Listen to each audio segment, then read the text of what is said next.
क्या आप जानते हैं कि भगवान को प्याज और लहसुन क्यों नहीं चढ़ाया जाता? कारण जो सुनोगे तो चौंक जाओगे। हिंदू धर्म में एक बहुत पुरानी परंपरा है। भगवान के भोग में प्याज और लहसुन का उपयोग बिल्कुल भी नहीं होता, ना मंदिरों में, ना व्रत उपवास में, ना ही किसी शुभ अवसर पर। लेकिन इसका वास्तविक कारण सिर्फ परंपरा नहीं, एक ऐसी कथा है जो सीधे समुद्र मंथन से जुड़ी है। कहते हैं समुद्र मंथन के बाद जब देवताओं को अमृत दिया जा रहा था, भगवान विष्णु ने मोहिनी रूप धारण किया।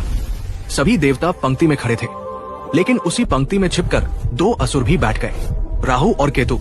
मोहिनी स्वरूप में भगवान विष्णु ने जब अमृत का कलश उठाया तो अनजाने में अमृत की कुछ बूंदें राहु और केतु उन असुरों के मुख में भी चली गई।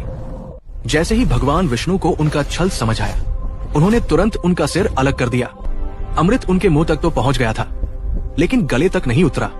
इसी कारण उनके सिर अमर हो गए, पर शरीर नष्ट हो गया। अब आता है कहानी का सबसे महत्वपूर्ण हिस्सा।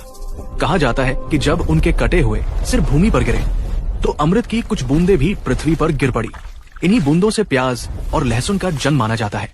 इसलिए इन्हें सब्जी नहीं बल्कि औषधि माना जाता है। ये शरीर को ताकत देते हैं, रोगों से लड़ने में मदद करते हैं। लेकिन धार्मिक रूप से इन्हें पवित्र नहीं माना जाता, क्योंकि ये उन असुरों के मुख से गिरे अवशेष का प्रतीक माने जाते हैं।